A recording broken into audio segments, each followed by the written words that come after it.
Hello, Bill. Hello, Matt. Greetings. Welcome to our going into autumn edition. It's our first autumn edition. The first, not officially, but unofficially. It feels like autumn. I'm wearing a sweater. And let me say, I've said it before, Bill, the best time of year to be a fan. If you like politics, if you're a political junkie, this is game on. We've got 3 debates coming up in October. If you're a baseball fan, the playoffs, it really gets exciting in it here in D.C. We've got the Orioles and the Nationals, possibly both going. And then week 3 of NFL football season is a good time to be a sports fan. Don't forget, semifinals, Aussie rules football, grand finale in a couple weeks. We got Collingwood, Adelaide, Sydney, and Hawthorne. It's gonna be a battle. I was just about to say that. I can't. You stole my thunder. I can't believe you did that. Now, it is the fall season in a presidential election year, but it was just at the end of summer where the media was telling me that this was the most soulless, joyless, pathetic, small ball, meaningless political campaign that they ever had the misery to be forced to cover. Do we think perhaps the media wants to rethink that? Yeah, I think so. I mean, as we discussed last week, I think we've got 2 introverts running against each other.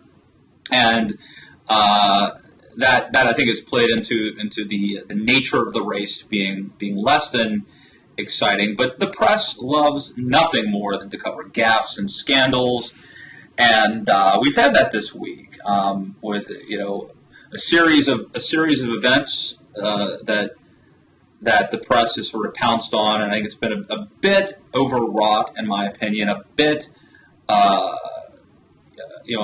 A bit of I don't know, pennies in a bunch. Now, I have to say, I was truly surprised by your initial tweeting following the Romney video being posted, because you've always been, and I'm not suggesting you're not now, but you've always been very candid, very comfortable criticizing a Republican if they're being politically not smart. Right. And your immediate reaction to this was not, wow, what an incredibly dumb thing to have said in any setting. Right. Your reaction was, grab onto this, engage the debate, make this about the opportunity state versus the welfare state. Am I mischaracterizing you? Do you think that? No, you're exactly right. You're exactly right. I'll explain why. If Romney held a press conference to explain that 47% of Americans are, what was the term that has been used? Anyway, leeches, parasites, whatever. That I would have criticized Romney, because I would have said it's really, really stupid politics.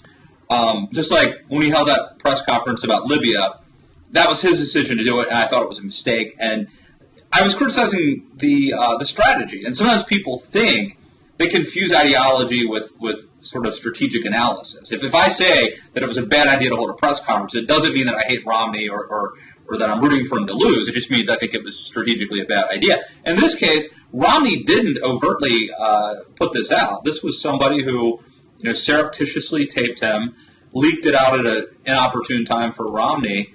And I think he was guilty of a couple things. One, I think he was guilty of talking like a strategist. Now, it's because he thought he was in private and he thought he was just talking to political donors who wanted to know a little bit about the strategy. But my rule is politicians should never talk like strategists. They should never talk about dividing up votes and targeting these people. If you want to have someone do that, bring in the political people. Politicians should be talking about, sort of staying above the fray and more visionary things. So I do think Romney was guilty of letting people see the sausage being made. Now let me say, it is what smart campaigns do. Campaigns have limited resources. They have to husband their resources. And I'll tell you what, it could have even been more politically incorrect, because I've heard political insiders, strategists, consultants, actually refer to these 3 groups as sinners, saved, and the savable. In other words, there's a group of people who are the saved, that's your base, and all you do is turn them out on election day and fire them up. There's the savable, the persuadable voters that you need to persuade and contact. and the sinners are people you ignore. And so targeting, it involves two very politically incorrect things, which are essentially profiling and discrimination. You profile the voters you want to talk to, and you discriminate against the voters you don't want to talk to. If you're a Democrat, you would probably discriminate against people who are NRA members if you assume they won't vote for you, or people who voted in 2 or 3 Republican primaries. If you're a Republican, you probably assume that if somebody voted in the last 3 Democratic primaries and they're a member of a teachers union, you could ignore them. This all sounds very unseemly, and in fact, politicians shouldn't be talking about it. And I think that's part of the problem. I just want to interrupt you there. I do want you to get to how you think Romney can turn this around and make it in his favor, but I want to pull this thread for a little bit. One of the things I find really strange about the comment is specifically as a matter of political strategy, internal political strategy. What a stupid way to divvy up the electorate from a strategist standpoint. I mean, I'm dumbstruck.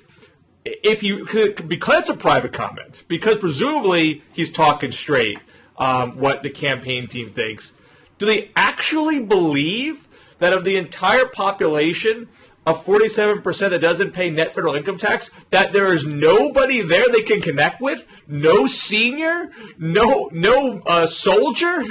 No student? Nobody? No non-college white working class recently unemployed? That can't actually be how they're mapping out this election, because it would be political suicide to do that.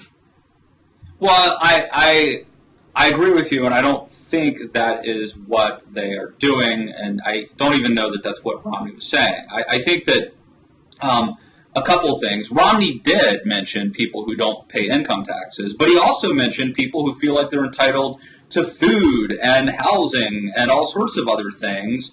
Nobody's picking up on that. I think we agree, Bill, that we need food and housing. The question is, do we want to live in an opportunity society where individuals take care of that, or an entitlement society where everybody feels like they need the government to provide housing and food? And if you're a 30-year-old woman named Sandra Fluke, you need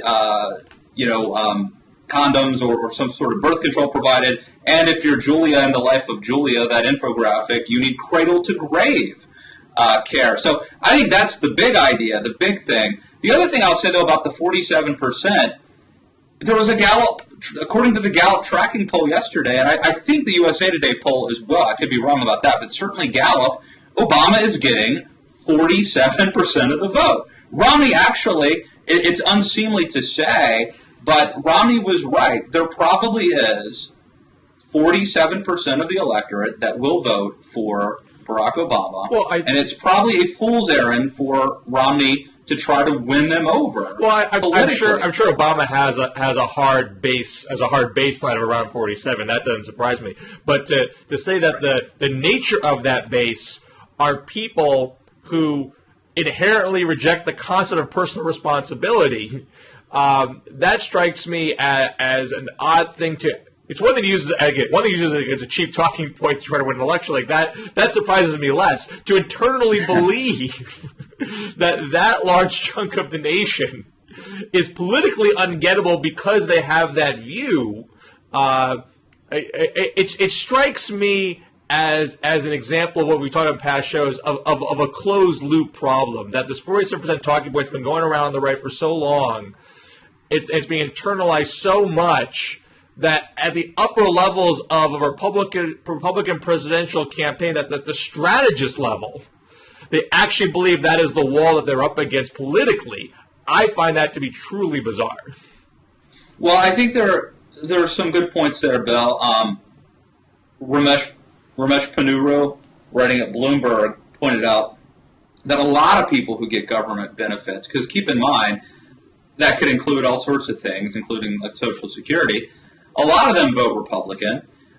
Jim Antle at the Daily Caller pointed out that one of the reasons that some people don't pay any federal income taxes is because of Republican tax policy. So there's a lot of nuance here, and there are a lot of interesting things.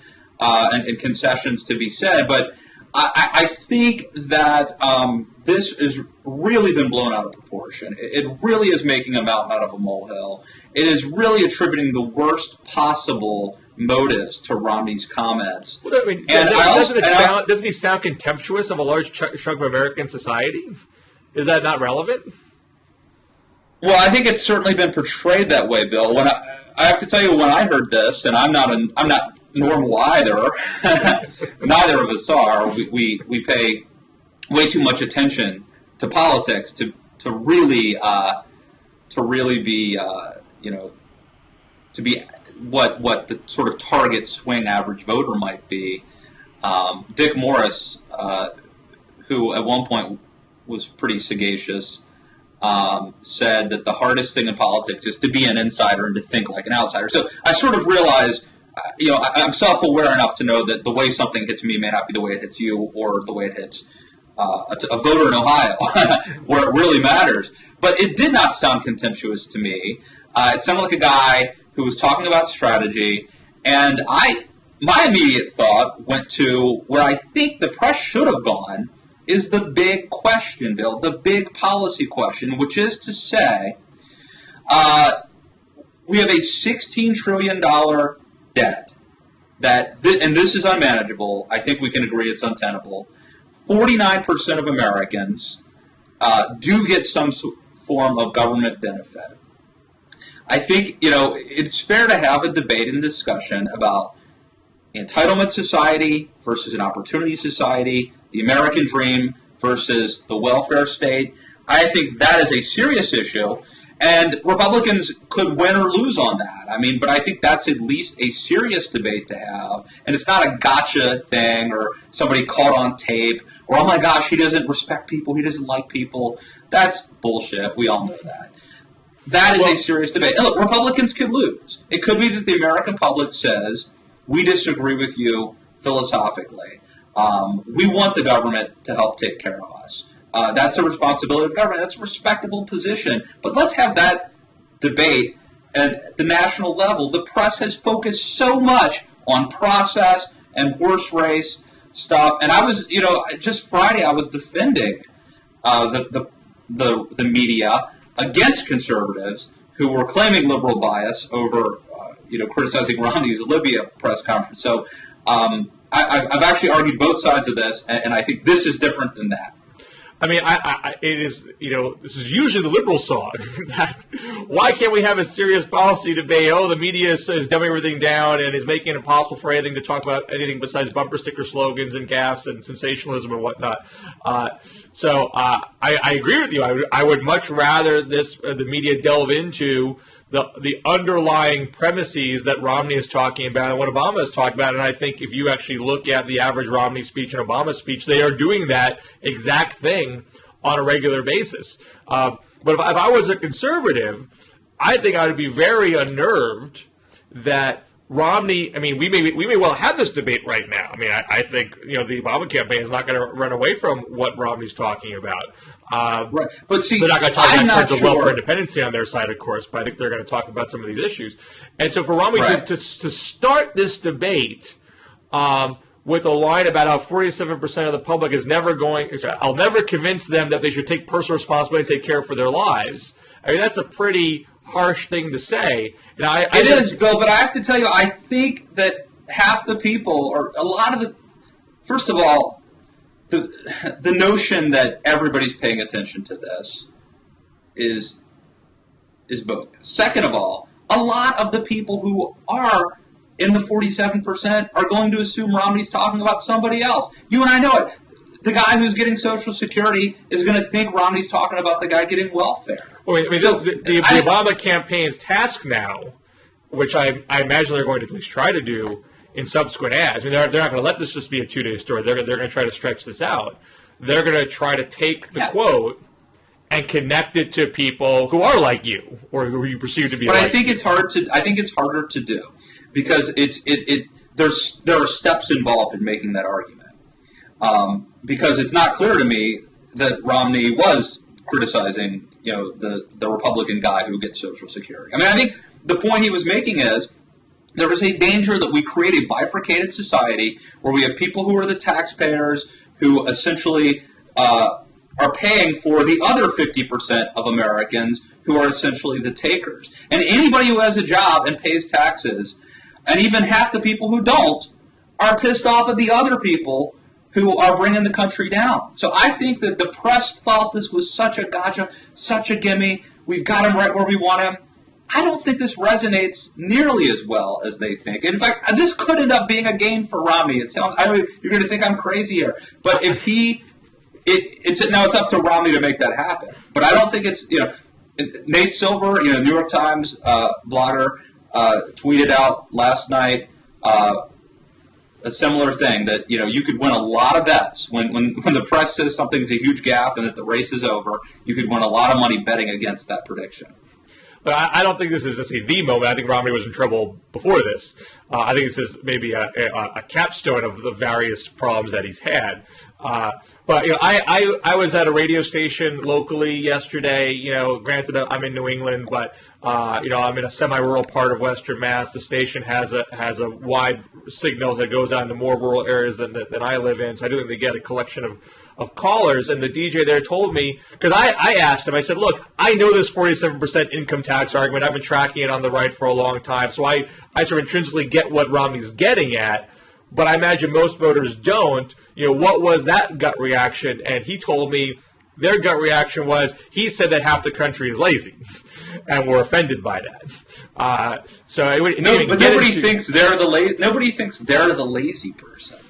And if they do, then they're already either not going to vote because they're too lazy to vote, or they're voting for Obama anyway. When we're talking about half the country, I think it's easier to think maybe he is talking about me. Maybe and this is at the the end of a long stretch. I think everyone assumes it's someone else. I really do. It's like it'll never happen to me kind of psychology. I think it's often the case. I think one is after a long stretch of Romney being really hammered as an out-of-touch, Thurston Howell type, to quote David Brooks. And so I think it becomes more plausible that he is talking about you because there's this narrative that's been set. And the second thing is I don't think it's going to be hard for the Obama campaign to find swing state voters who are in this camp doing man-on-the-street type of campaign ad saying he was talking about me. He can find the senior, he can find the vet. Well, it's like the whole you didn't build that thing in reverse, where absolutely. You find that local business. Absolutely. I don't think it's a hard play at all.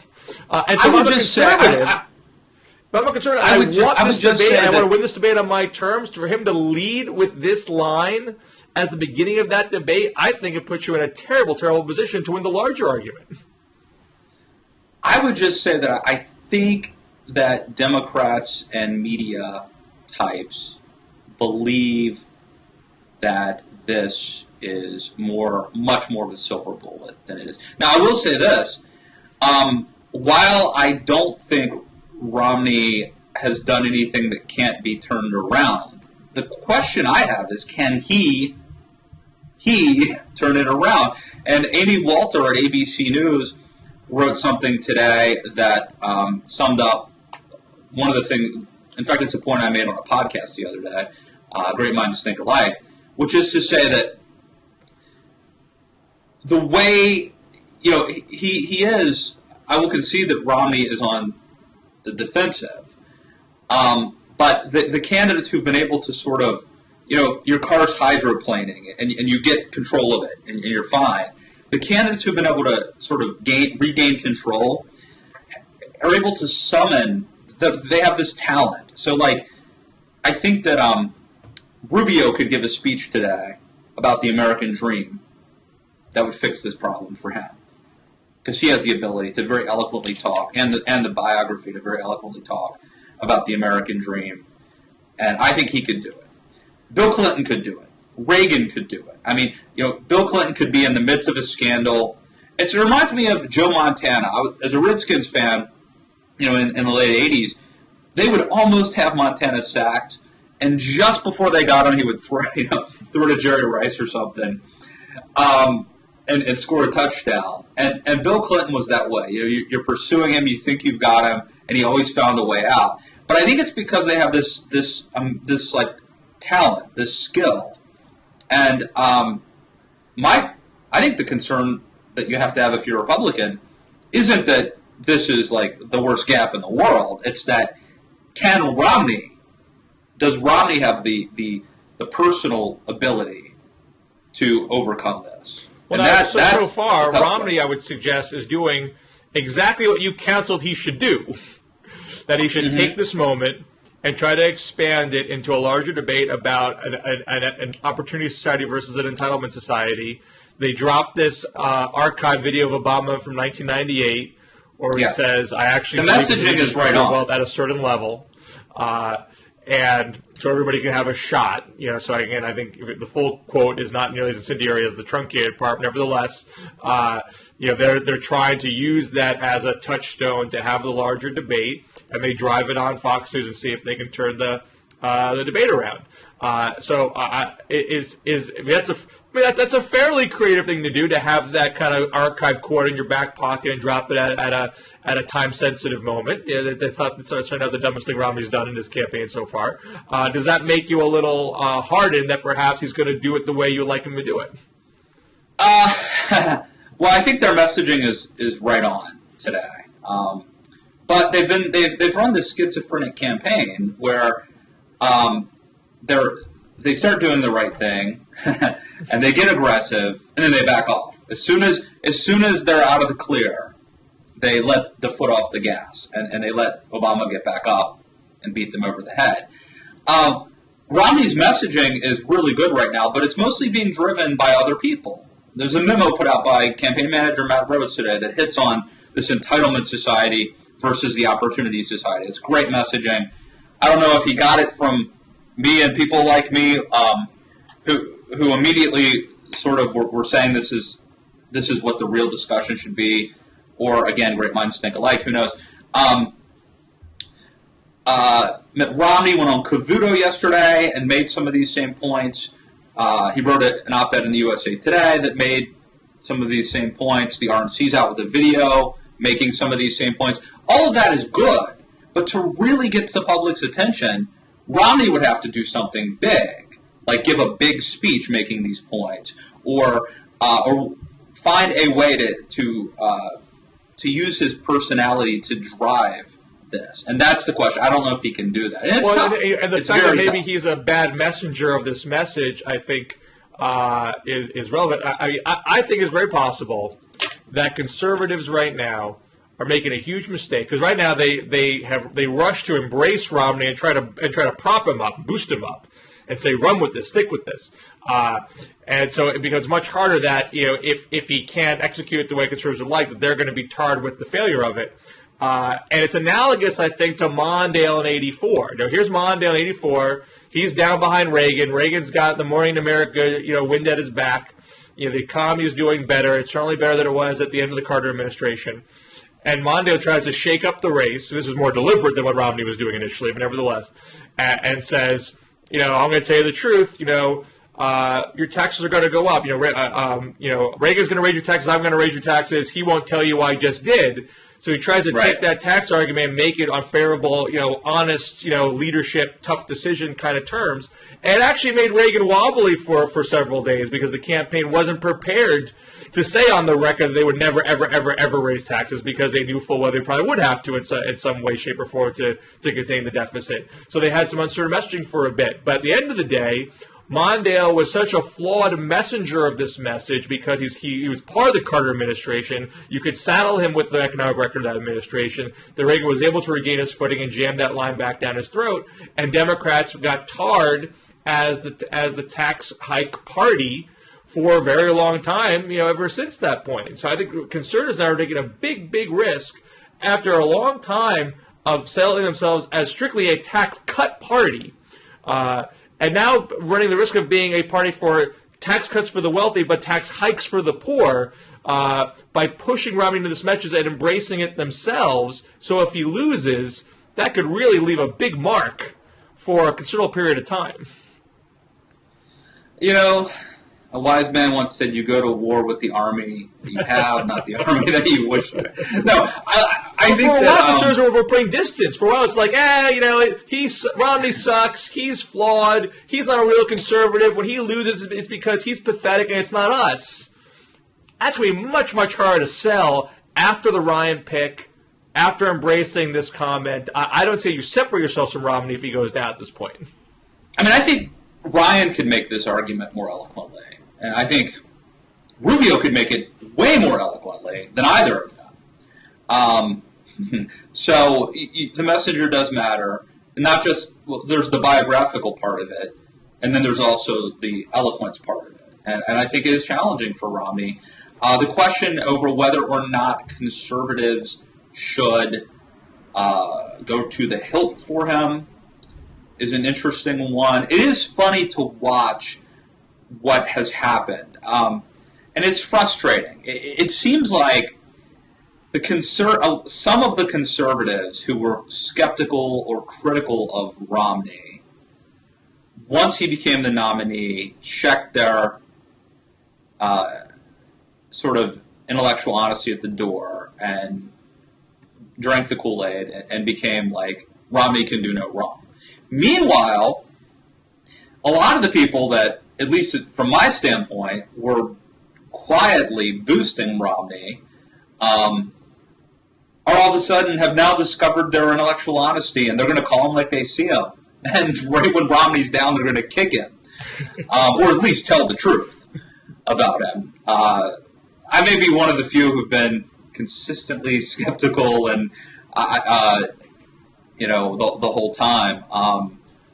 But it is interesting to see it, and the danger, nothing succeeds like success, and winning is contagious, and so is losing. We know those sayings from the sports world mainly. I think Vince Lombardi. But in any event, I mean, the danger for Romney is this tipping point where the rats start fleeing the ship, and the people who, are starting to look out for themselves and want to make friends with the press within the Romney organization start leaking, and people who would be kissing up to him if they thought he were going to win, all of a sudden start dissing him publicly. I mean, so it becomes like a self-fulfilling prophecy and sort of a catch-22 and a bunch of other cliches.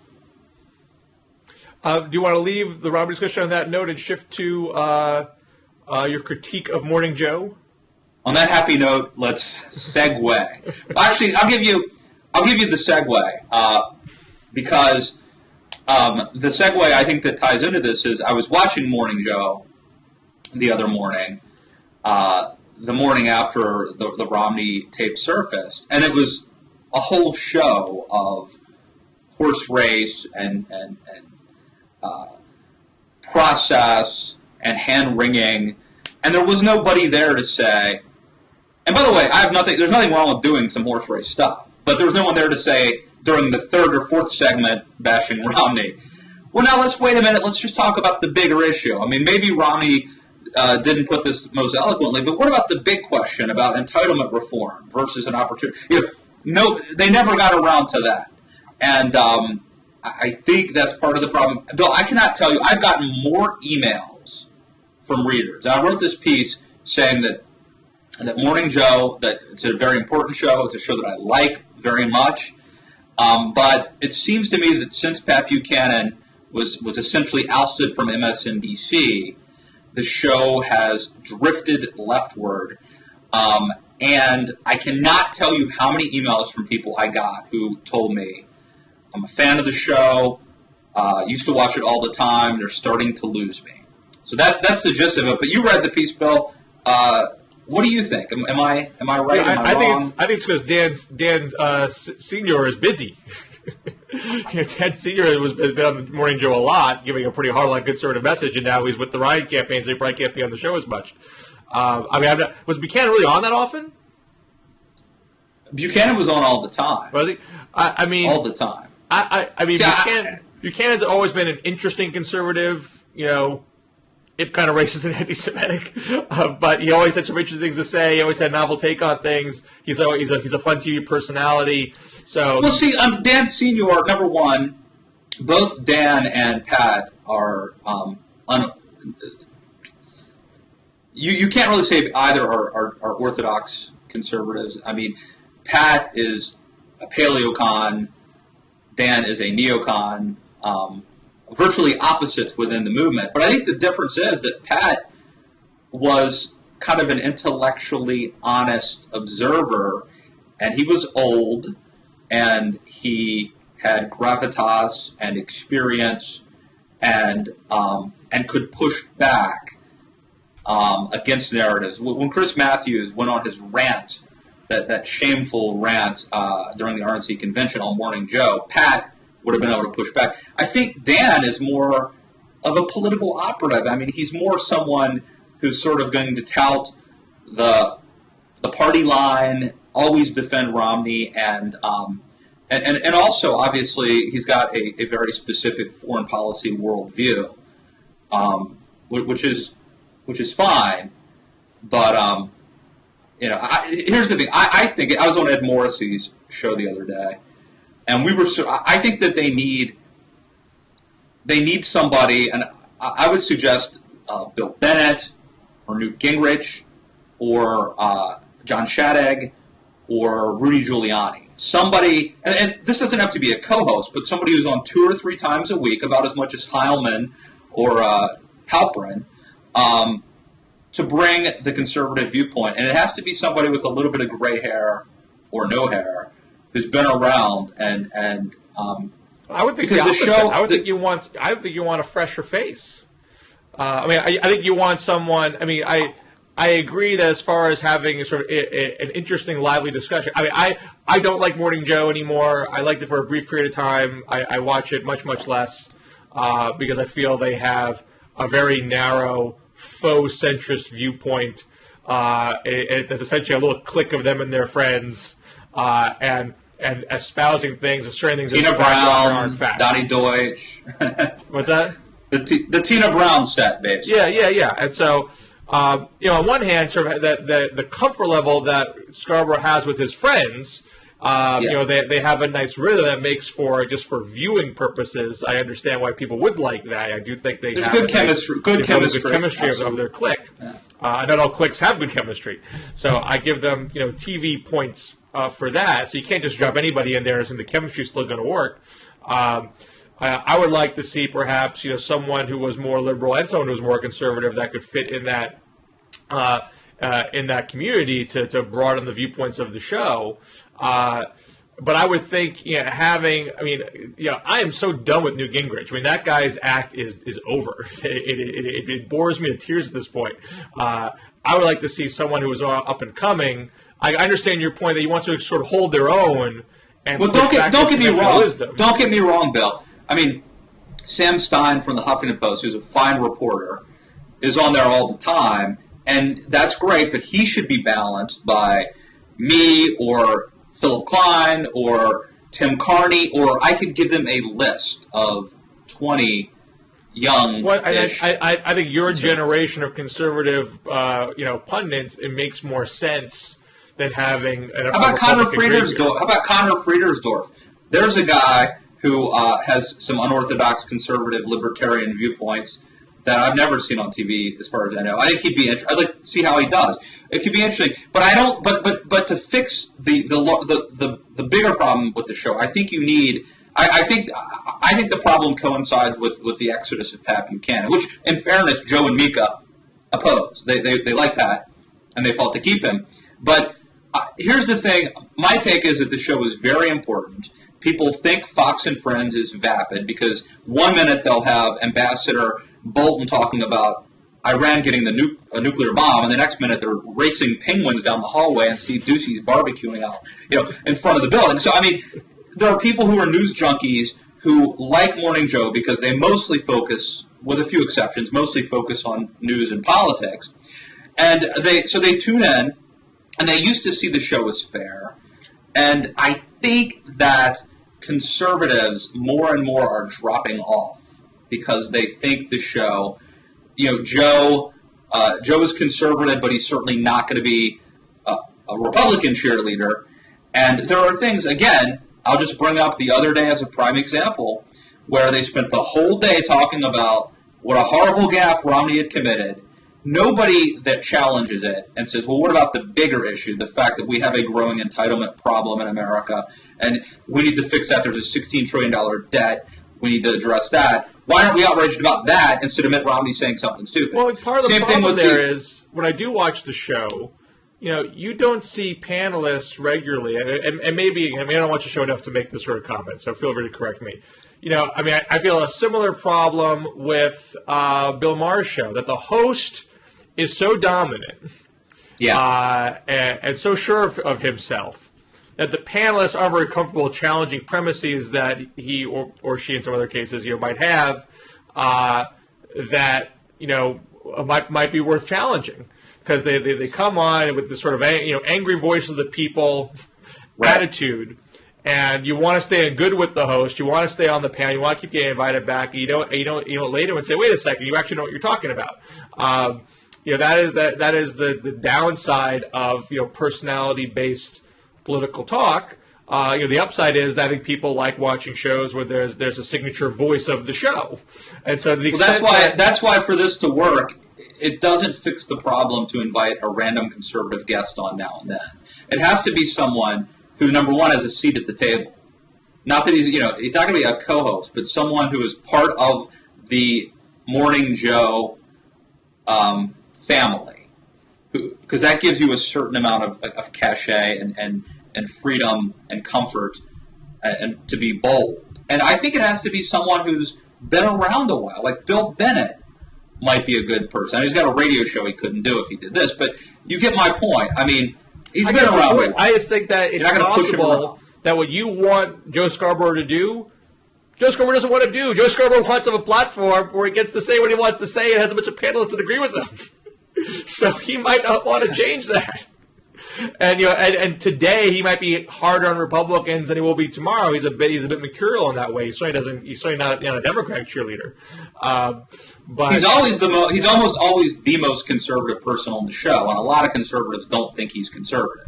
And my point is, from a marketing standpoint, Morning Joe right now occupies a very enviable position, being a show that opinion leaders watch and that is respected by both sides of the aisle. It's one of the only MSNBC shows that can attract people like Chris Christie and Paul Ryan to actually go on as guests. And I think they are in danger of losing that brand and taking on the MSNBC leaning forward brand, which I think would be a loss for them if they want to keep this opinion leader mantle. Look, I'm sure they watch their ratings. I'm sure if their ratings start going down and their market research says, you know what, they're going down because you're losing conservatives, they will very quickly hire a conservative. I don't think. But I don't know that. But it's not a matter of ratings. They can arguably get higher ratings by going further to the left on MSNBC, knowing that a lot of conservatives are watching Fox. But I think the point of the show is not to get ratings. It's to be essentially the program director for every other show, to sort of set the narrative. And to do that, you have to have opinion leaders buying in, and a certain amount of people who are, from sort of the conservative intelligentsia buying in.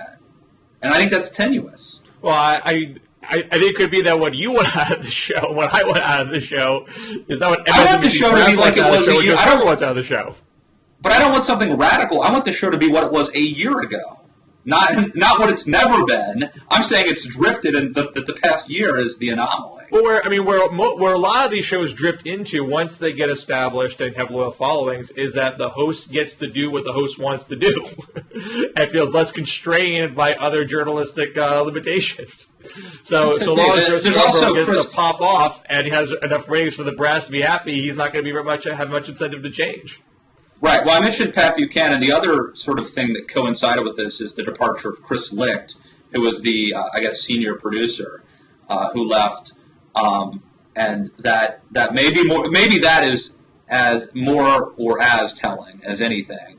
The show's direction is the departure of that producer. That's what some people think, in my comment section at least.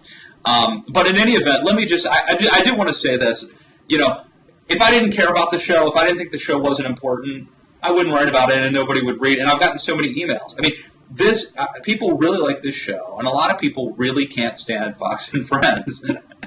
And they really want this show. One guy told me that it was like losing losing your favorite coffee shop that shuts down. You can find coffee somewhere else, but you miss that place. And this is a special show. A lot of people love it, and a lot of people are upset that it's they feel like it's being taken away from them. My suggestion to you is that the Daily Caller have its own morning show at 7 or 8 a.m. That's online only, and it's you and the other Daily Caller staffers. Maybe you have on a guest here and there, and you do the thoughtful, conservative alternative to Fox and Friends. There's no doubt that it could be done. I mean, obviously we have Tucker Carlson here as well. I mean, it could certainly be done. The saying that the pioneers take the arrows. There's no doubt that we could do it from a production standpoint. And there's no doubt that somebody will do it, and that the first person to do it and to do it right will be rewarded. I mean, Tucker Carlson, Mickey Kaus, Neil Monroe, and you doing a roundtable every day. Hell, I would watch just for Neil. If it was just Neil talking, that would be the best show. But no, I get your point. We've got talent. They're smart, good people here who do TV. I mean, it's not like people who couldn't get on regular TV. But having said that, it's tough. People are used to turning on cable TV. I do think in the future with TiVo and Hulu and web, YouTube, and I do think that in the future this is a huge area for growth.